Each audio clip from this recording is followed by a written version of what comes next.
अस्सलाम वालेकुम।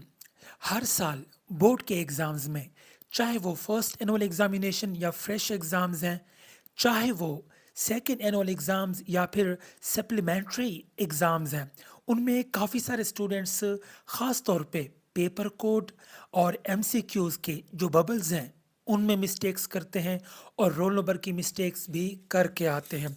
अब अगर गलती हो जाती है, मोस्टली जो स्टूडेंट्स हैं वो एमसीक्यूज़ और पेपर कोड में गलती करके आते हैं। यानी कि एमसीक्यूज़ या तो सही फिल नहीं करते, गलती से जो बबल्स फिल करने होते हैं वो नहीं करते, दूसरे बबल्स फिल करके आ जाते हैं। ऐसे में क्या होगा?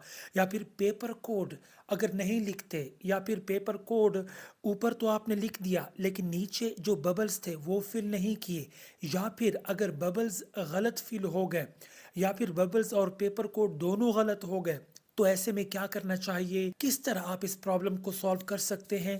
मुकम्मल तफसीलात वाज़े तौर पे आप इस वीडियो में जानेंगे। वीडियो शुरू करने से पहले अगर आपने अभी तक चैनल को सब्सक्राइब नहीं किया तो चैनल को सब्सक्राइब कर लीजिए, साथ में बेल आइकन प्रेस करके ऑल पे क्लिक कर दीजिए और वीडियो को भी लाइक कर दीजिए अगर आपको इस वीडियो से इंफॉर्मेशन मिले और फ़ायदा पहुँचे। देखिए, सबसे पहले तो एमसीक्यूज़ की बात कर लेते हैं कि एमसीक्यूज़ में अगर कोई बबल गलती से गलत फ़िल हो जाता है, या फिर जो बबल फ़िल करना था वो नहीं किया, उसकी जगह पे कोई और बबल आपने फ़िल कर दिया। देखिए, एमसीक्यूज़ में आपको किसी भी किस्म की कोई छूट नहीं है। सही आंसर के अलावा दूसरा बबल कोई भी आपने अगर फ़िल किया या सही आंसर को फ़िल नहीं किया, या कटिंग की, या इंक रिमूवर यूज़ किया, या फिर व्हाइटनर यूज़ किया, एमसीक्यूज़ में किसी भी किस्म का कोई कंप्रोमाइज़ आपको नहीं मिलेगा। अगर सही जवाब पे सही तरीके से आपने बबल फिल नहीं किया तो यहाँ पे आपका नंबर 100% कटेगा। एमसीक्यूज़ में कहीं भी अगर आपकी कोई गलती हुई है तो वो आपका नंबर तो कटेगा, इसमें किसी भी किस्म की कोई दो राहें नहीं है। एक रूल है, शुरू से चलता आ रहा है, इसमें तो हम कुछ नहीं कर सकते। जबकि पेपर कोड की अगर बात की जाए तो उसमें कुछ सॉल्यूशंस हैं, उसमें कुछ आपको छूट दी जाती है। वो कैसे? देखिए, पेपर कोड अगर आपका गलत हो गया तो उसमें दो केसेस हैं। एक तो ये, अगर आप चाहते हैं तो आप फीस भर के, मुख्तलिफ बोर्ड्स की फ़ीस मुख्तलिफ होती है, आप फ़ीस भर के अपना कोड सही करवा सकते हैं, लेकिन मोस्टली लोग ऐसा नहीं करते। टीचर्स भी ऐसा सजेस्ट नहीं करते, कुछ बोर्ड्स के जो लोग हैं वो भी ऐसा सजेस्ट नहीं करते। जो दूसरा सलूशन है वो ऑलमोस्ट आप तमाम लोगों के हक में भी है। वो ये कि अगर आपको लगे कि आपका पेपर कोड गलत लिखा गया है, या पेपर कोड आपने लिख दिया, नीचे बबल्स फिल नहीं किए, या गलती से आपने बबल गलत फिल कर दिए, तो ऐसे में पहले तो ये चांसेस होते हैं कि इस गलती को इग्नोर कर दिया जाता है।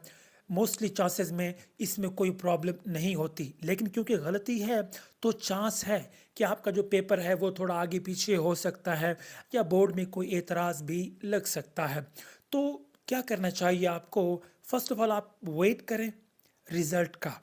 अब जैसे ही रिज़ल्ट आता है तो वो सब्जेक्ट जिसमें आपका पेपर कोड का प्रॉब्लम है, अगर तो उस सब्जेक्ट में उतने ही मार्क्स हैं जितने आप एक्सपेक्ट कर रहे थे, तब तो समझ लें कि आपके पेपर कोड में जो प्रॉब्लम थी वो इग्नोर कर दी गई, ठीक है, वो कोई प्रॉब्लम नहीं है। लेकिन अगर रिज़ल्ट में उस पेपर में आपकी सप्ली आ जाती है, या उतने मार्क्स नहीं आते जितने आपने एक्सपेक्ट किए होते हैं, तो यहाँ पे चांसेस है कि आपका पेपर मिस हो गया हो या रिप्लेस हो गया हो किसी और पेपर से, क्योंकि सिर्फ आप नहीं, कई स्टूडेंट्स ऐसी गलती करते हैं। पेपर मिस भी हो सकता है, चेंज भी हो सकता है। तो ऐसे में आप रीचेकिंग की एप्लीकेशन दें, तो रीचेकिंग की जो फीस होगी, ठीक है, वही आप पे करेंगे। ऐसे में अगर आपका पेपर जो है वो पेपर कोड की वजह से भी अगर कहीं आगे पीछे हो जाता है तो वो रीचेकिंग में आपका पेपर मिल जाता है, आपका ये जो प्रॉब्लम है वो मुकम्मल तौर पे हल हो जाता है। फिर भी जो मज़ीद पेपर्स आपके रहते हैं, कोशिश करें एहतियात से इन चीज़ों को फिल किया करें। अल्लाह ताला आप लोगों को कामयाबी अता करे। इस वीडियो को लाजमी शेयर कर दें ताकि जिन स्टूडेंट्स ने ये गलती की है वो इजीली इस प्रॉब्लम को सॉल्व कर सकें और परेशानी से बच सकें। Thank you so much.